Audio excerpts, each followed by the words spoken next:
disorder needs a number of things to be diagnosed. Okay, that's my understanding of it.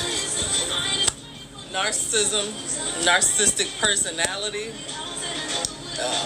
is a person that has a number of these traits, not just one or two, and not just popping up here and there, but a number of these traits that are persistent. Okay, that are consistent and persistent. They are prevalent and they last, right? Like you see it throughout, like knowing them, right? You can't just change who you are very easily. Your personality is shaped and molded over your life, but you are who you are, and it ain't changing overnight. So that narcissist go take them. They going wherever they go. Okay, wherever they go, they taking that personality with them. It is somebody who can have a sense of grandiosity. They have a sense of entitlement, and that they are better than who they are. That they are the best at everything, right? Even the ones that are more covert have that same sense that they are better at everything. The only difference between a covert narcissist and like the grandiose narcissist that kind of sits at different sides of the scale is that covert narcissist is more like woe is me type. But then beneath it is not just the insecurity. That insecurity is still masked with I'm better than, everybody else. I'm like so great, but everybody is attacking me. You know what I'm saying? And the grandiose narcissist is I'm just great. I'm the best. You know what I'm saying? They are antagonistic. They operate in these cycles where they love bomb, they gaslight, they devalue.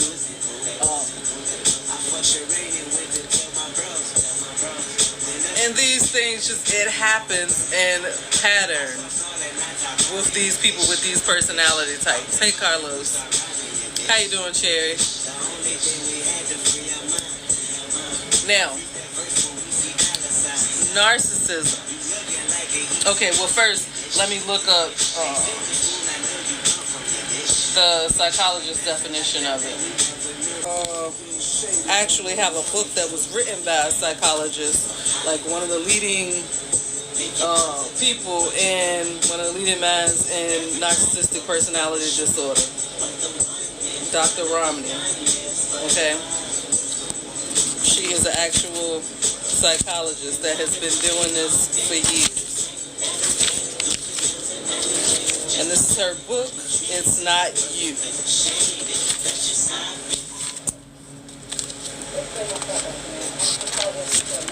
As if I would have actually pre-planned this better. Instead of coming in from running, I would have had the page already set up for you. But how you doing today while we waiting? Okay. Here we go. What is narcissism? It's on page 5 of the introduction of her book. The book by Dr. Romney, It's Not You. It's Not You, Identifying and Healing from Narcissistic People. Awesome title. Okay. Her definition, it says, what is narcissism? Narcissism is an interpersonally maladaptive personality style that encompasses a wide spectrum of traits and behaviors and behavioral patterns that presents in different ways from mild to severe, vulnerable to malignant.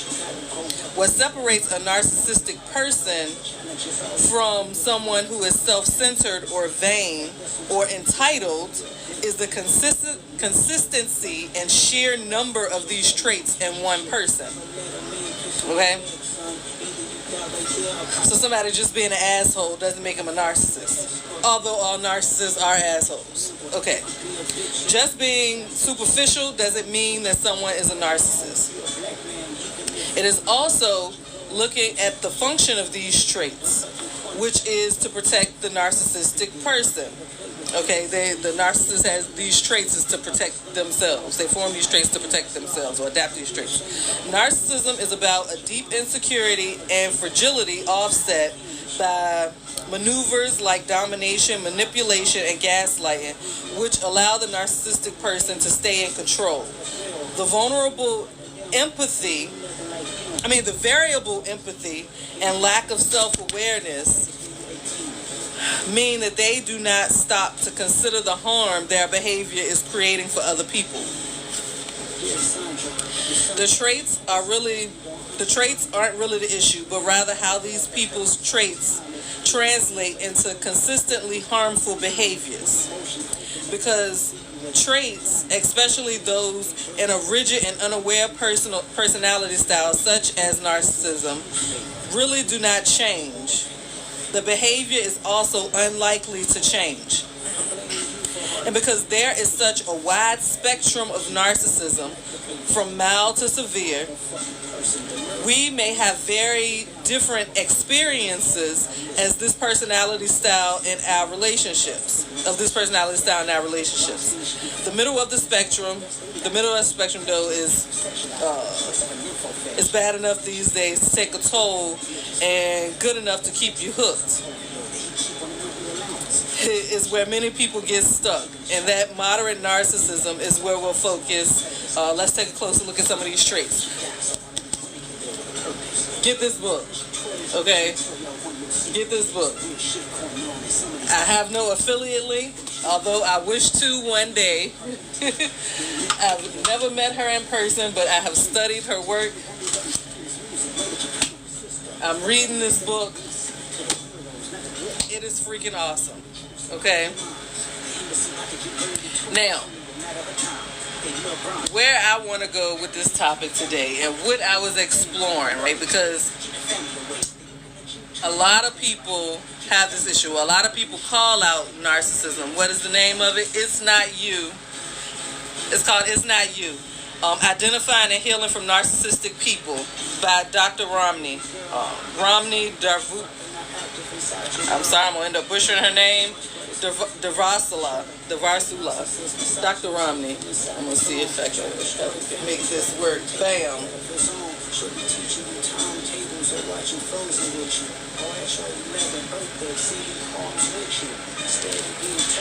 Just Google It's Not You by Dr. Romney. It's going to pop up.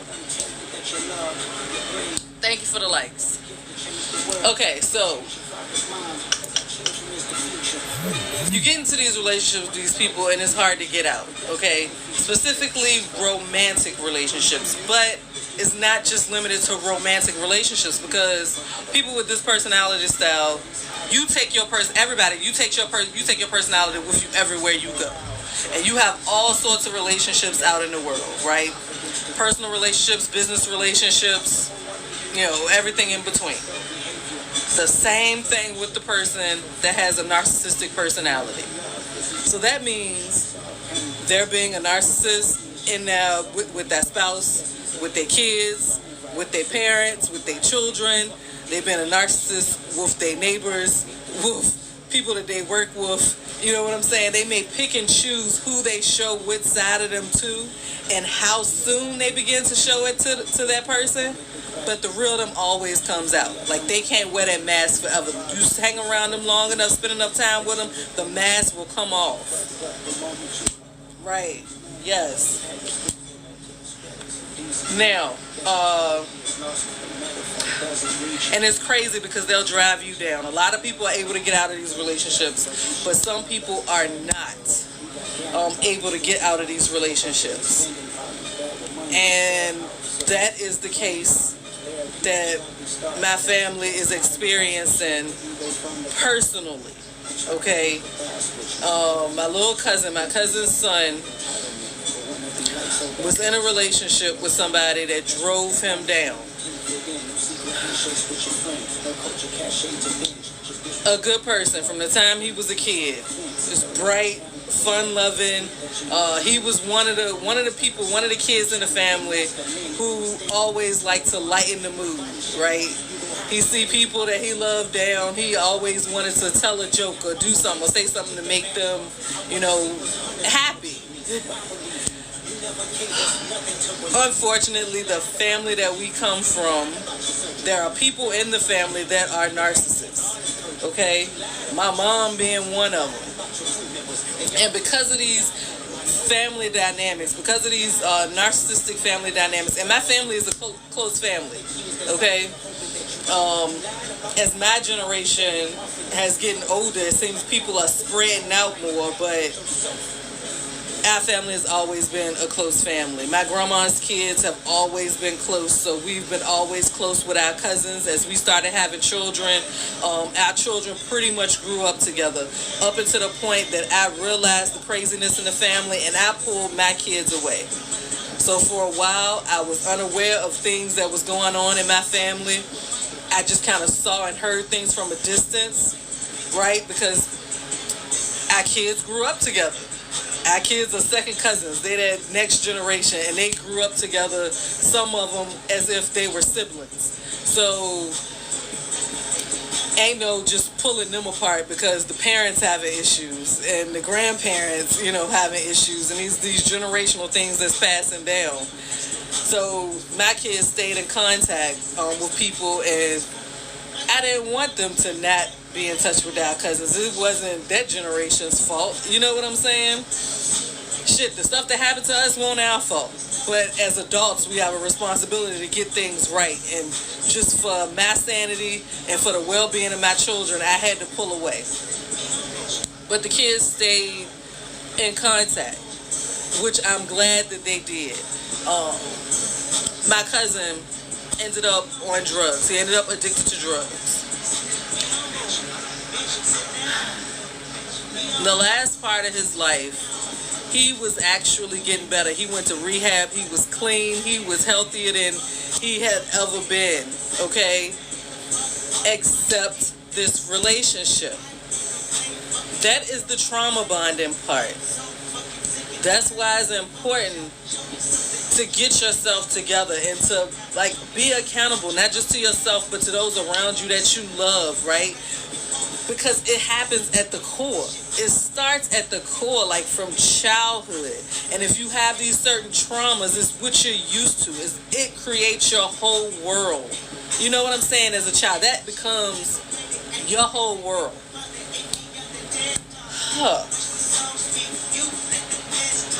I drink my burdock unsweetened burdock root and peppermint tea. Hold on, we gotta change this because I felt like I was about to cry and I don't want to cry out loud today. Okay, and it helps to actually call this stuff out and be completely honest about it. Okay, so the burdock tea and stuff is detox, good detox, okay? Detox heavy metals and everything out your system, which also helps your mental processes, your mind, your body, and all that stuff, okay? No added sugars. Added sugars is bad. Okay. He was trauma bonded because this is what he's used to growing up. Crazy ass family dynamics. Crazy freaking family and stuff that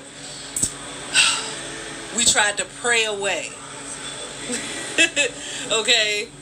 We tried to, just dance away and make everything happy and only think about the good stuff and sweep the bad stuff under the rug and don't talk about that. You know what I'm saying?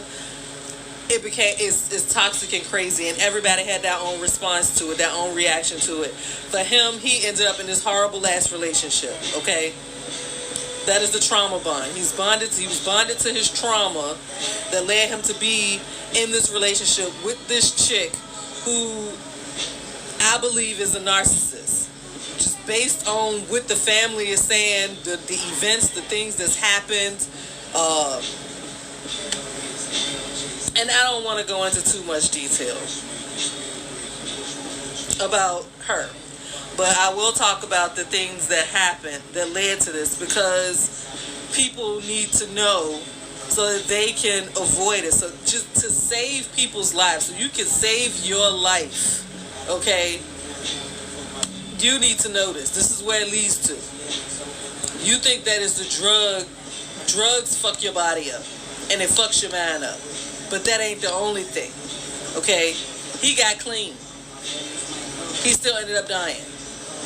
He got clean, okay? He was clean. He went and got a car. He was excited about that. He saved up and paid off. He was working. You know what I'm saying? Like, his life was improving except for this relationship that he just could not figure out why she was acting like she hated him so much. That he was pretty much stuck to because they have 2 kids together and he is a good dude and he go beat it. This chick, for whatever reason, ended up in some form, I don't know if they were sleeping together or what, but she ended up in collaboration with a person that he befriended that was not his friend, that threatened to kill him. Okay? They promised to kill him.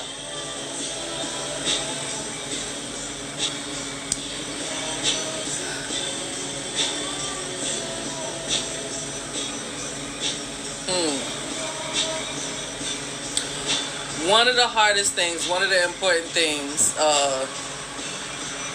when you are rehabbing is to not be around it. Like, you got to be real with yourself. You can't think, oh, I can be right there with it and it's not going to be tempting. He took precautions. He made sure he was out of certain environments, okay? He was protecting his space, except for this relationship that he thought that he could salvage if he could just figure out why she was acting like she hated him so much, why she was so mad at him.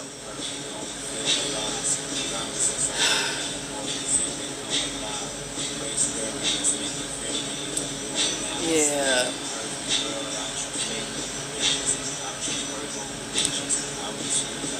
So, yeah. She said that she was going to kill him. They had an argument the day that he died. He left to clear his head. He's hanging around the kids. He's happy. He's hyped. You know, straight from one place to another.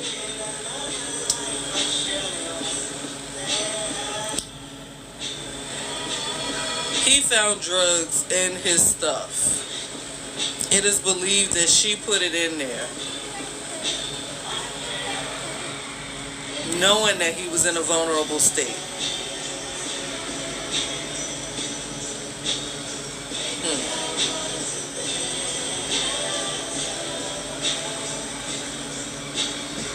They found him dead.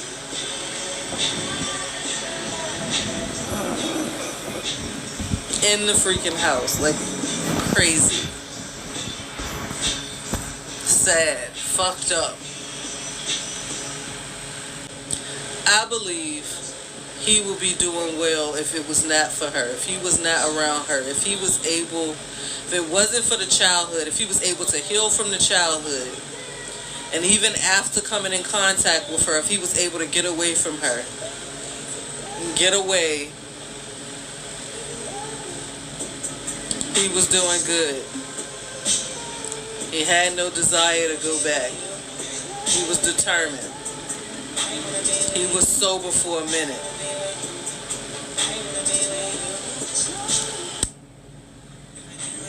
Side note, this chick had nerve enough to pull up as the family is gathering while police and coroners are taking away his body. Pull up to ask for his car keys. And then to say he did this on purpose because he knew how much it would hurt me. What the hell? How selfish of a person do you have to be? This man did not want to die. He didn't even want to get high no more.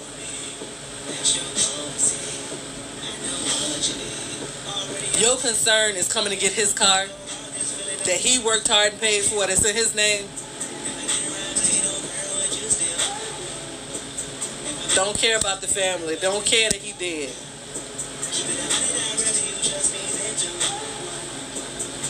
This coming after you promised to kill him. After you promise he's gonna die.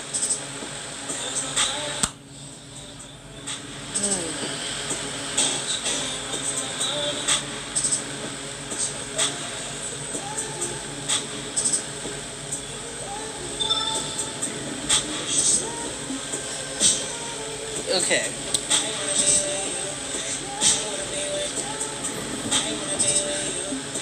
Narcissism is harmful to the people who have to deal with the narcissist. The people that get attached to the narcissist.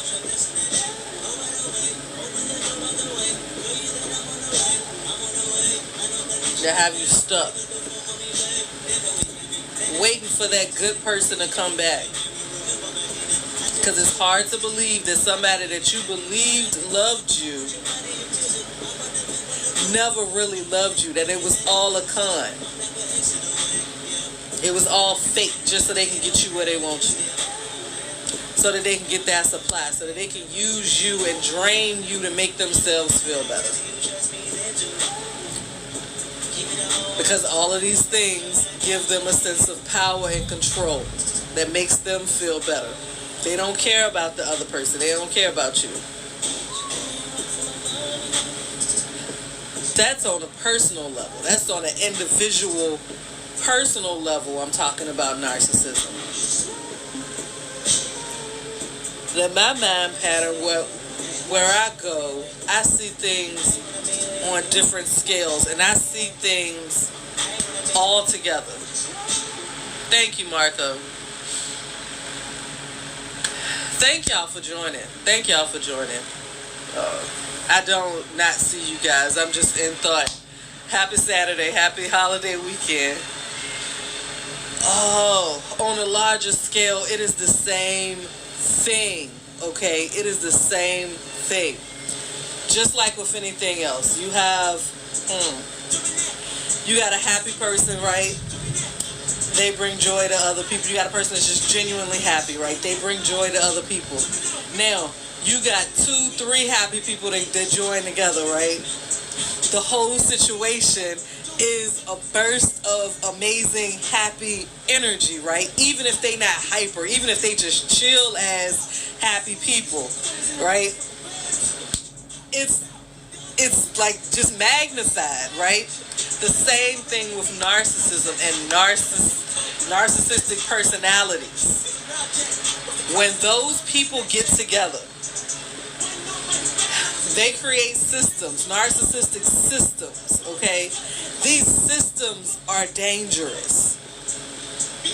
They create cultures. This is what cults are. This is what cults is formed on. They have a person with a narcissistic personality that is the leader.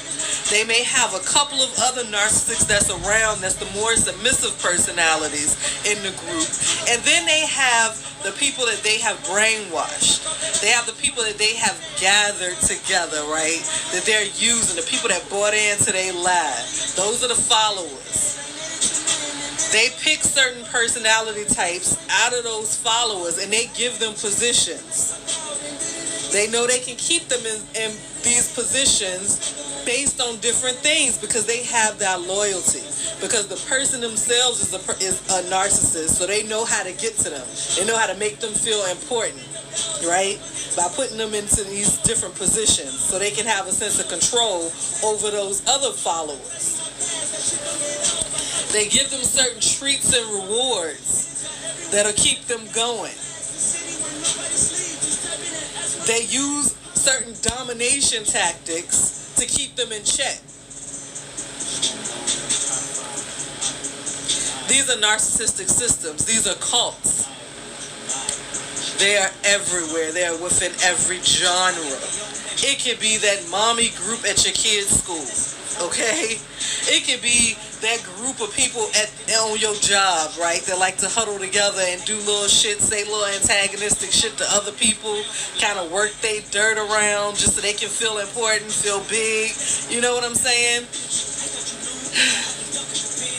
And you can always sense them because the whole mood shifts when they come in the room. It's those groups of entrepreneurs that work their stuff, okay? Entrepreneurship is not bad in itself. School, work is not bad within itself. But it's these personality types come into these systems. Religion is not bad in itself. But it's these personality types that end up starting a church and get followers. It's these personality types that ends up in positions of leadership everywhere, even in the government. It's an issue on every scale, on every level. It is not healthy, okay? These systems itself is way worse. And one simple fact, one reason it's way worse than even just dealing with the individual is because it's a whole system. When you're in a part of a system, it becomes your everyday life. You go to work every day. You in school, you going to school every day, right? You going to church religiously. It's not just at church. You taking this throughout your life. You thinking about it. You reading the Bible. Even if you ain't reading the Bible that often.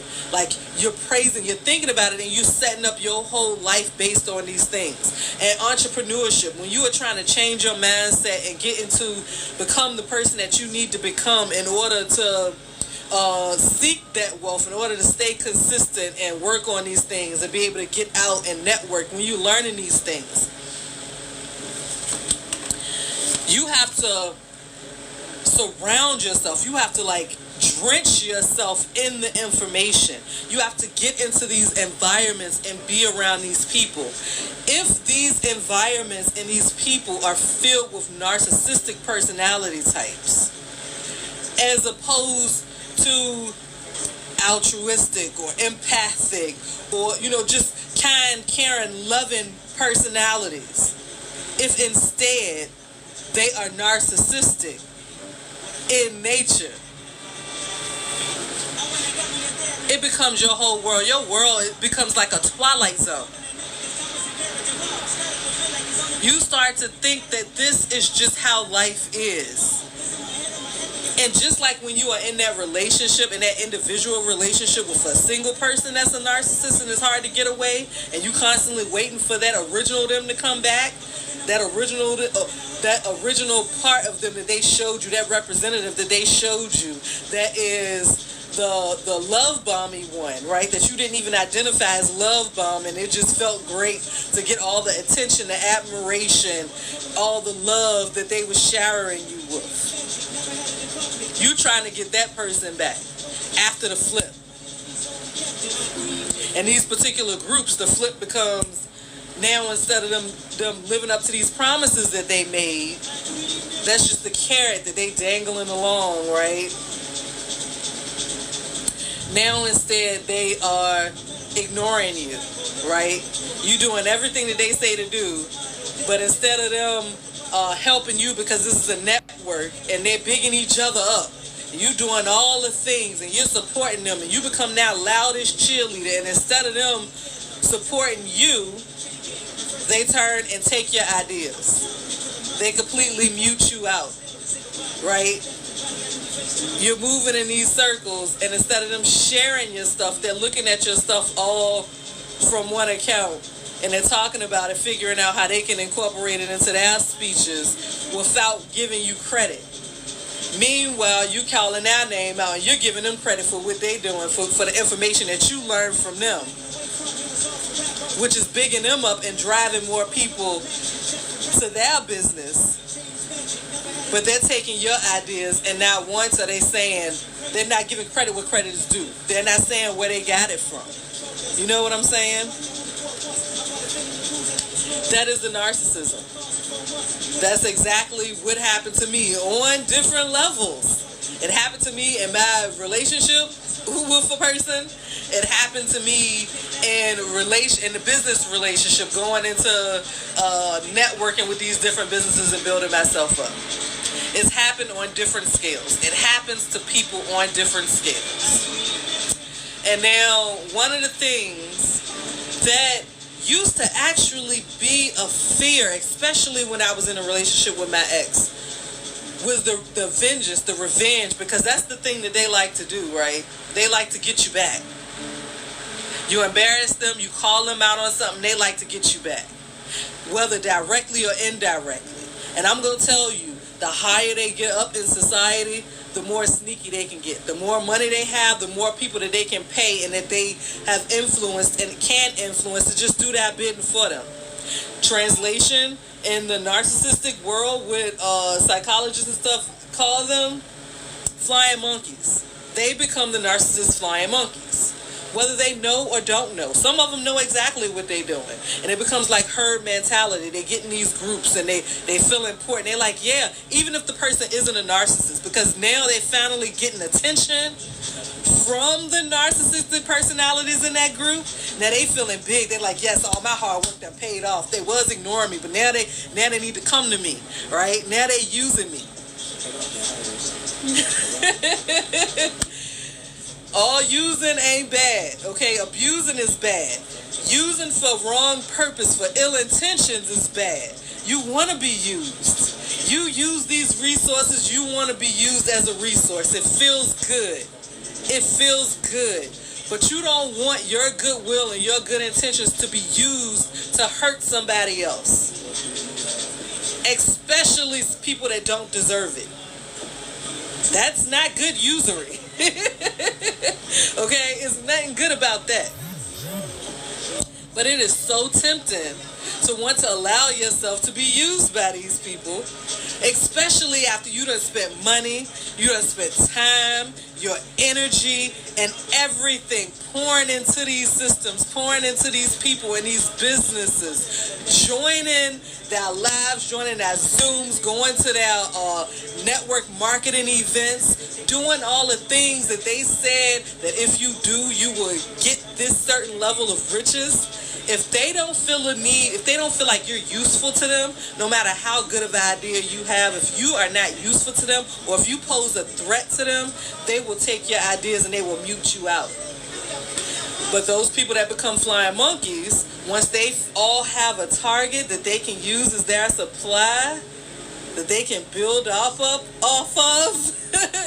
they go back to those same people that they disregarded, just kind of threw to the side, like, yeah, I'm going to just keep stringing you along. Let me mesmerize you. Let me go ahead and use you, right? Keep paying your money. It's going to work for you one day. And if it ain't working for you, it must be you. It ain't because we not pulling you in. It ain't because really it's really us that's supporting us and making it look like it's different people that's bigging us up so that we can get your money too and pull in more followers. No, we don't want you to see behind that screen. That's really not what's going on. Really, it's you. You ain't work hard enough. You ain't read enough books, okay? You ain't send out enough email blasts. You ain't go live enough times. That's all it is. Those people that you see going live, it ain't us in the family coming and supporting them. Really, it's new people on these new pages that's coming through to support these people, right? That's how the cult work. That's how the cult work. And if you embarrass them, or you call them out, or you say anything against them, then they gotta get you.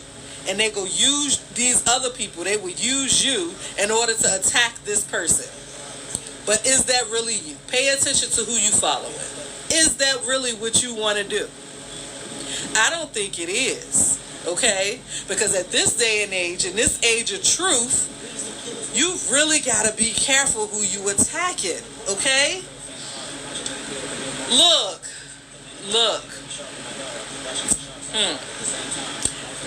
God is a person, okay, just God, not the source, not the creator of like the universe, not this supreme being, but just the word God and the title God is a person that made it to a certain level of self-control that creates, right? They take things that's around them and they create for themselves. That could be creating groups and networks of people. They become the God to those people because they created them in their form. They created them to do the things and to follow the blueprint that they set out or that they have followed and perfected and made their own. So they have reached a level that is called God.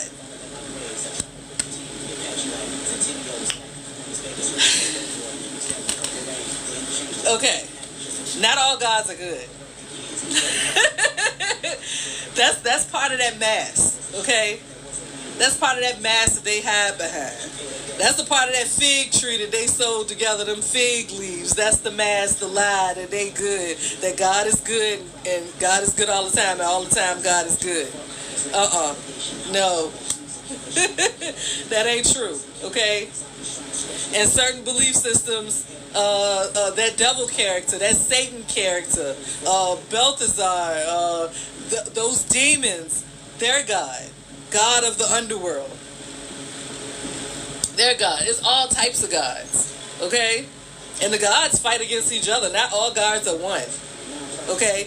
But groups of gods act as one to achieve a certain purpose. It's crazy because they know how to put the sword down in order to attack somebody that they all equally see as a threat. Like somebody that's willing to call out the bullshit boldly, audaciously, that don't care, that's not going to submit to all of the carrots that they dangle. And it be hard to see sometimes, right?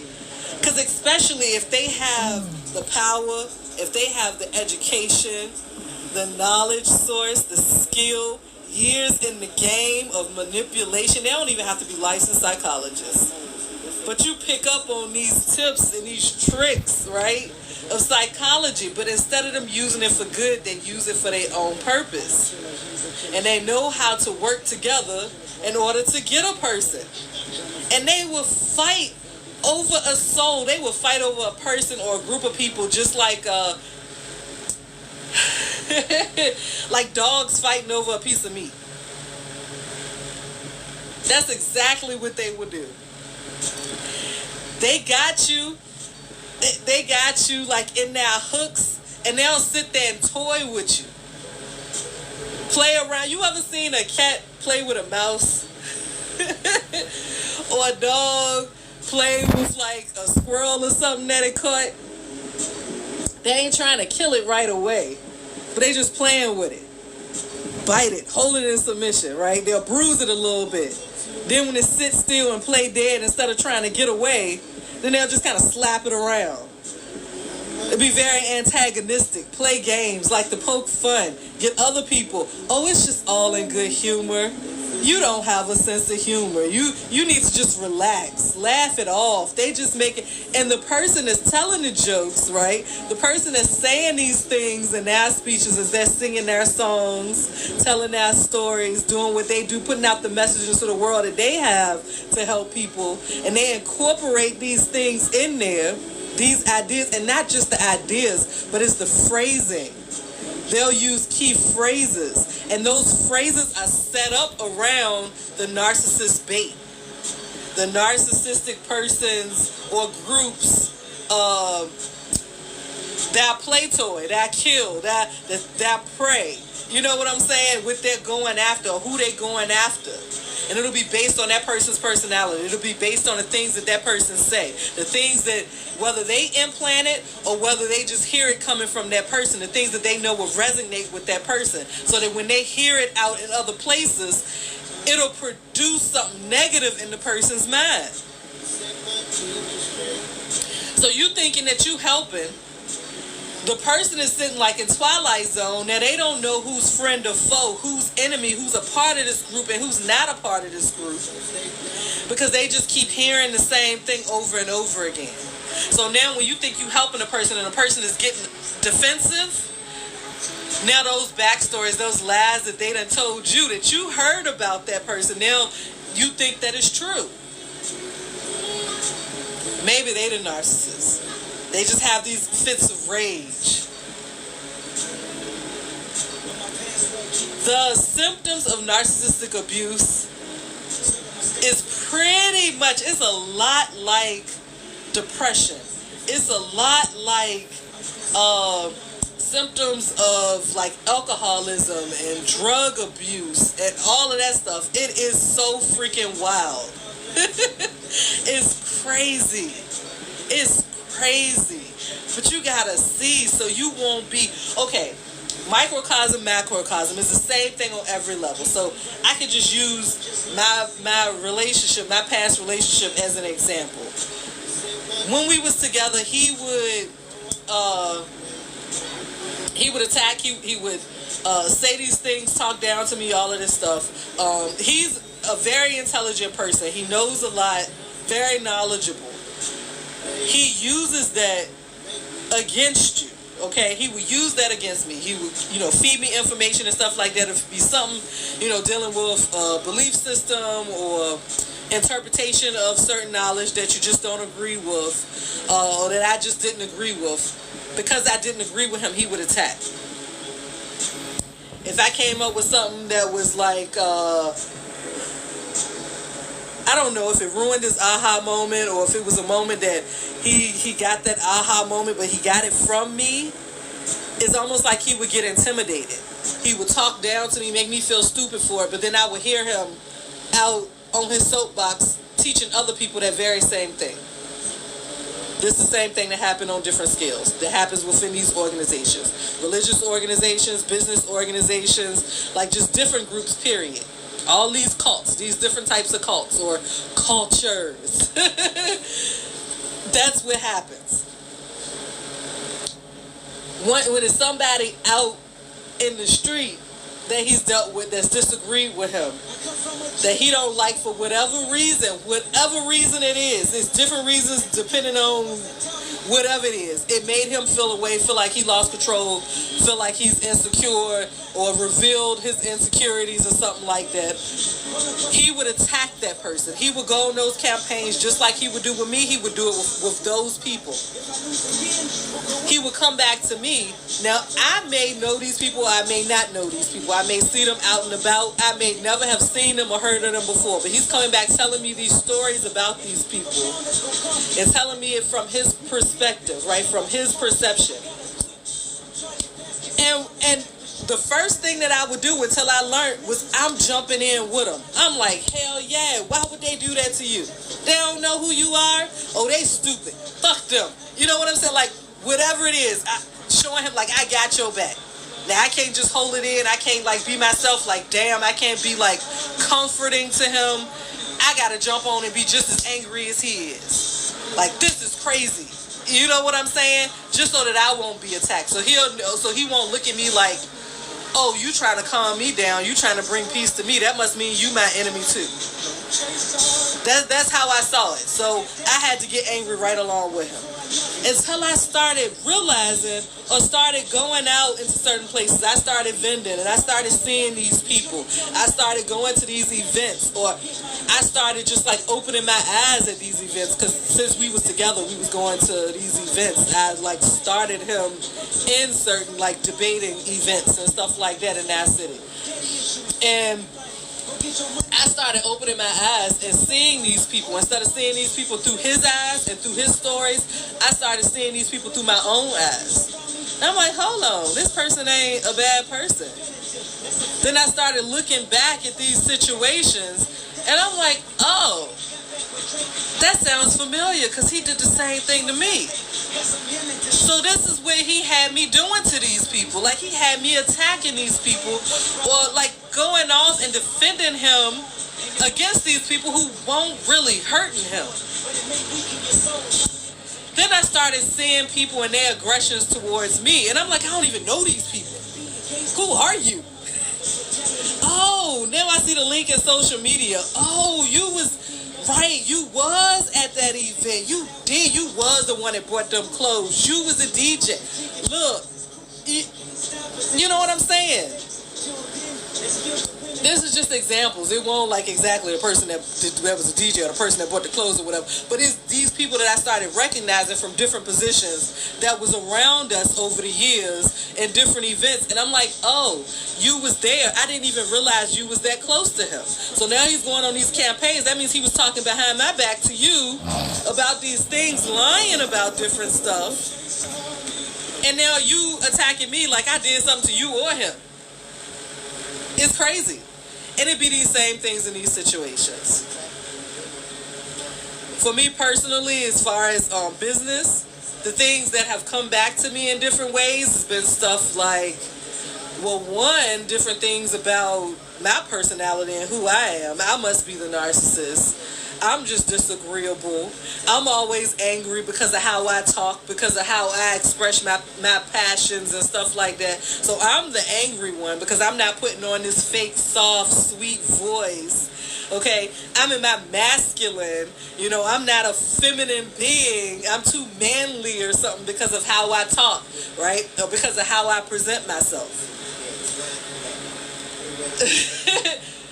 I ain't even going too deep in that. Some of the other things, I'm an alcoholic. I don't even drink that much. I smoke. I ain't even smoking some months, okay? But weed is my thing. But I'm sniffing powder. I'm on crack. I'm coked out. I'm whatever. I'm on opioids, you know. My addiction is sugar. My addiction is food, okay? And that's horrible. That's bad enough. But like, damn. All of these things got attached to me. Because people wanted to lie. Because they felt away. Because they felt threatened by just who I am. Because I can just be myself. I think that's what it is. Because they can't be themselves. They have to put on these masks, you know, for show. They feel like that's the only way that they can get it. They bought into these groups because a lot of them ain't first generation like group makers. They have come in waves into these groups, and now they have become like the OGs of these groups, you know, after a while. Now they bringing other people in. So they become like kind of like the foot soldiers to the heads, to the gods of these groups, to the creator gods of these groups, right? Or the supreme gods, the higher up gods. They are the creator gods. Or like the ancestor level gods, right? Kind of comparing it to African spirituality systems, right? They kind of become on that type of level in these groups. Okay, now I got an age restriction. See, somebody ain't like what I was saying, right? You know, maybe I said too many cuss words or something. I don't know. Strike one. That's how this shit works. Fucking crazy. Okay. It is harmful, okay? It is harmful to people who don't see. That's coming in, that's really trying to do something good for themselves and for other people. It is tempting to sell out. How they say, sell your soul to the devil. They are the motherfucking devil.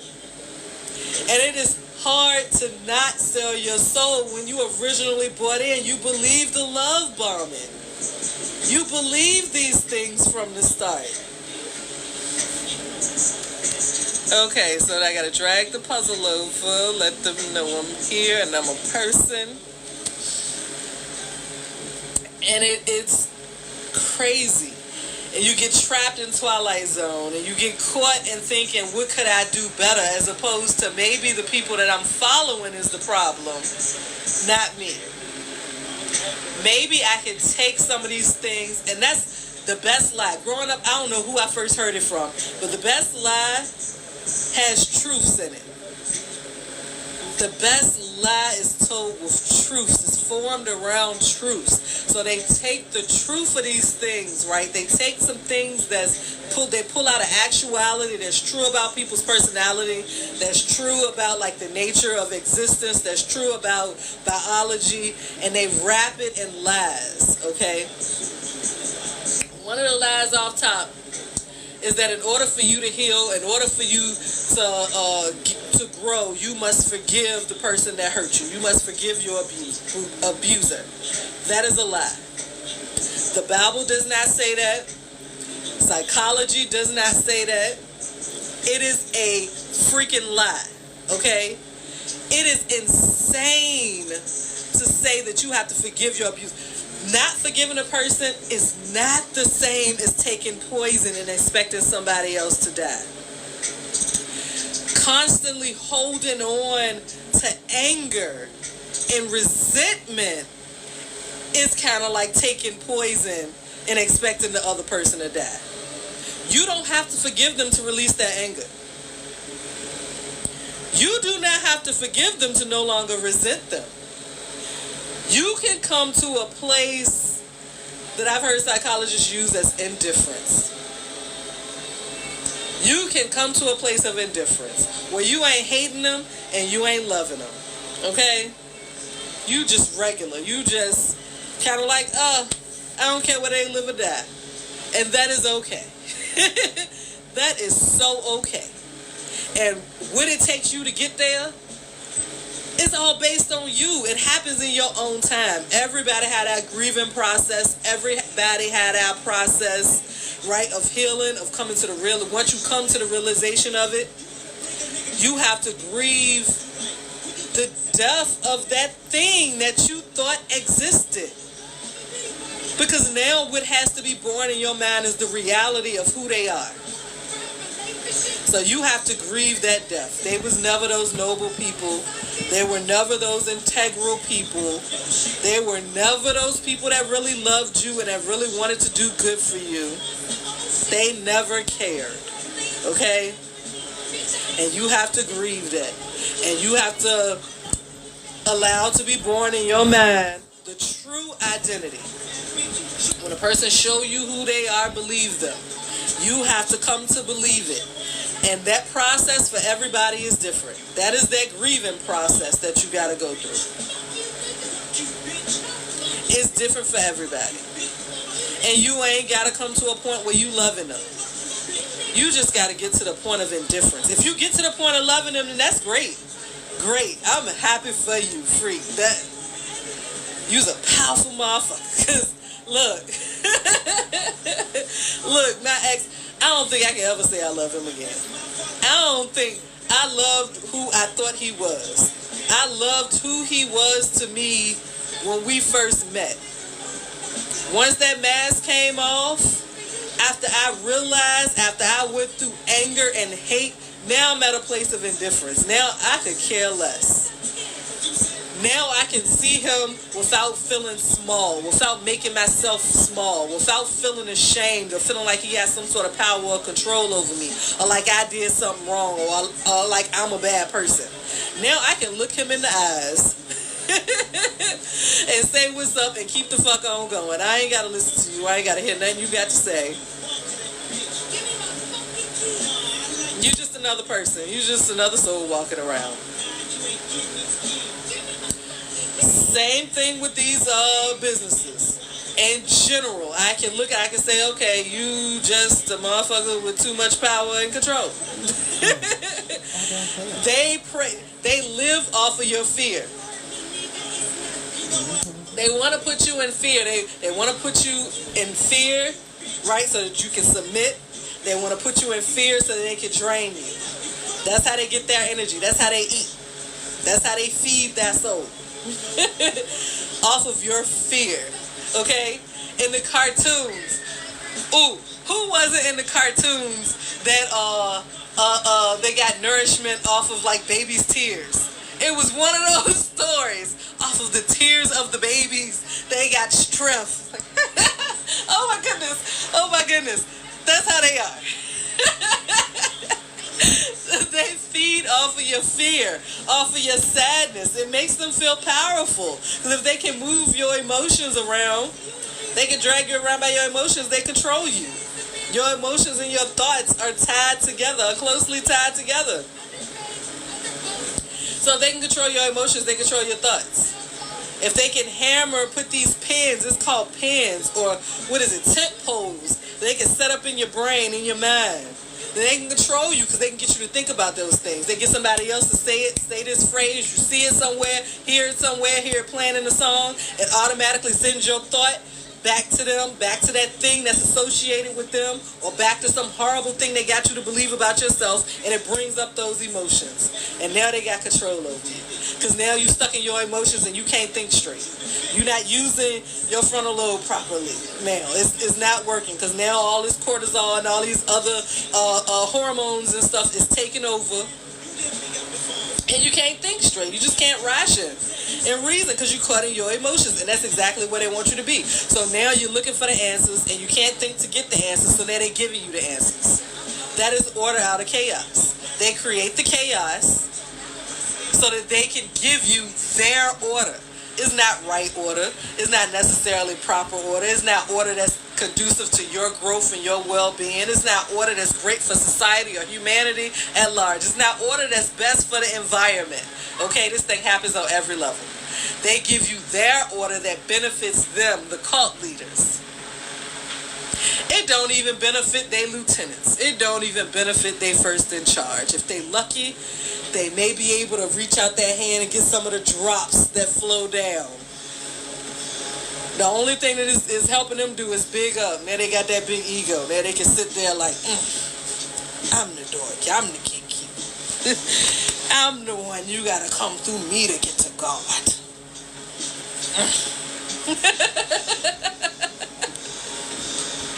But really they broke. They broke spiritually. So a lot of times they broke financially too, trying to act like they got something, like they doing something for real. They broke mentally, emotionally. They not being built up. They not being made stronger within themselves, right? Because look at who that leader is. That leader put themselves at the head. The leader is the head, but really is the root. That is the root cause of that is where it's all coming from. And what they produce is chaos and more pain and destruction in the world. That is the fruit that they bear. That's how these things connected. And they want to keep you separate. They don't want you talking about these things. They don't want certain people coming together sharing their experiences, right? Because if you separate, then it's easy to keep you in Twilight Zone. It's easy to keep your head like in a daze, like those cartoons with the thing, the birdie and the stars floating around their head. It's easy to keep you like in KO mode, like you knocked out. You just ain't saying shit straight. So then what you go back to?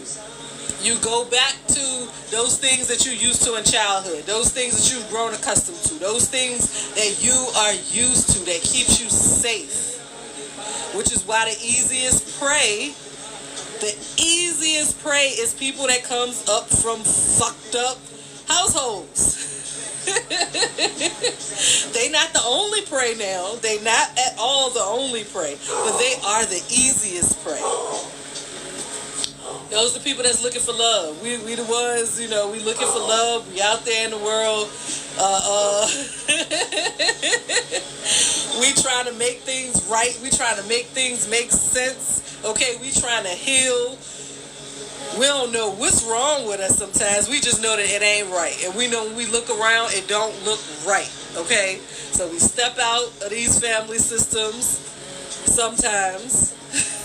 We step away, if not physically, then mentally and emotionally, when we go out looking for something else. And we end up looking for these things. Good night. Thank you.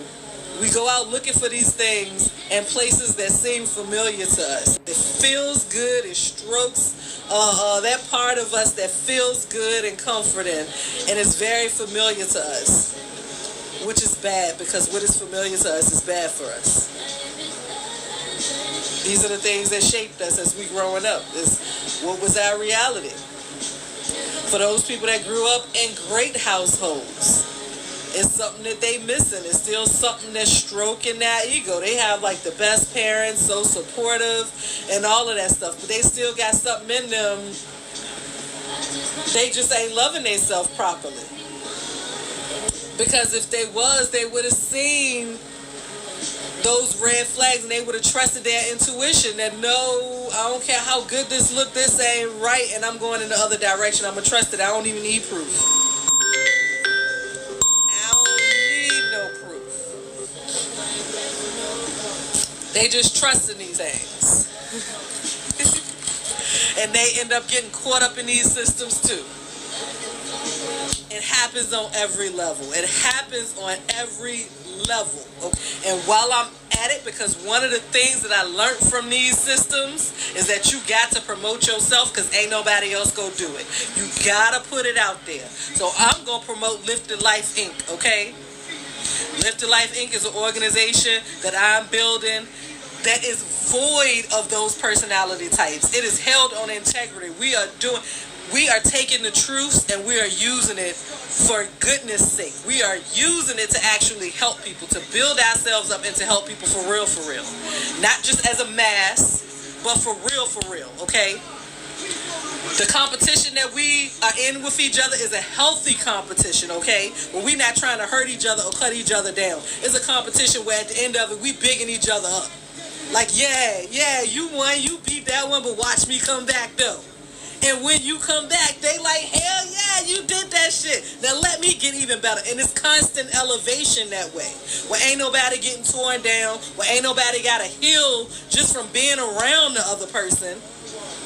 It's constant healing, constant growth, constant elevation. That is what Lyphted Lyfe is about. This is what I'm building. Go check out the website, okay? It's starting with the women. The women are the matriarchs of the family. It's starting with the women. It's not exclusive to women, okay? My brothers had our place. Go to the website. Check out the website. Remember what I said here. Remember what you heard and what you got from this. Support. I need support, okay? Lyphted Lyfe needs support. Humanity needs Lyphted Lyfe. Lyphted Lyfe needs you and needs your support. And not just financial support, although financial support is great. We need that too. But we need your talents. We need your gifts. We need your energy. We need who you are, your personality, because who you are is special. We need you, okay, to come in and be you all up and through here, okay? So that we can work together and we can build this thing up the way it's supposed to be and help as many people as possible. You ain't got to be fucked up to make it in this world. People that's doing things that are less than integral. You don't have to be like them. You don't have to do those things in order to have all of the wealth and the riches of this world. You don't have to sell your soul to have good things. Fuck the po-righteous teacher. Fuck that attitude. Not fuck the teacher, but fuck that attitude. Okay? Who deserves it? Who actually deserves it?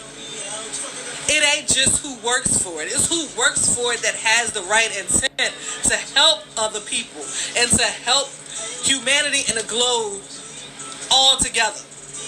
Not just for themselves. Not just out of apathy. Not in the spirit of narcissistic systems and narcissistic personalities. Okay? But that's truly acting in real love. Not fake love. Real love. In integrity. With these intentions that are being transparent, because what's hidden is the lies that's hidden. They hide that they are lying. They hide the truth that they are lying. Okay? So to be completely transparent for real,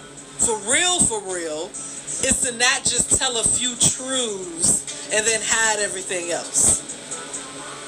You ain't gotta put yourself out there. It's up to you how much of you want to share. But being honest and transparent about your intentions, about your intentional actions with other people, towards other people, is a must. It is not an option. It is a must. And that is what Lyphted Lyfe is about. And you don't have to lose yourself or your sense of identity to be a part of Lyphted Lyfe. Lyphted Lyfe is made up of all different types of people at all different economic levels. You can be who you are. That is your purpose. That is the beauty in humanity. Being exactly who you are. You were created. You came here. You exist to be you. And to be you at your best. So that is the goal. It ain't about being perfect. That's another lie that they try to tell. It ain't got nothing to do with being perfect, because we're all imperfect. Ain't nobody born with an instruction manual. We all try to figure this out. And as we create, as we get questions answered, as we find solutions, there's always something else that we got to figure out. That is the importance, and that's the beauty behind constant elevation and growth. There is no end to it. It's infinite. It is infinite. And so is the amount that you can fall, the deep, dark, depressive state, and the depressive systems The macrocosm is the microcosm. It's same below as is above, same above as is below. It is the exact same, inside and out. It is the same. Okay? These core principles are the freaking same. The only difference is the direction that you're going. We're not going in the direction of the narcissist, the narcissistic personality. We're not going in the direction of the psychopaths, the sociopaths, the invalidating people. Okay? We're going in the path of love and empathy and goodwill. Okay? Collaboration over things that are good. We're going in the way of building each other up for real, for real.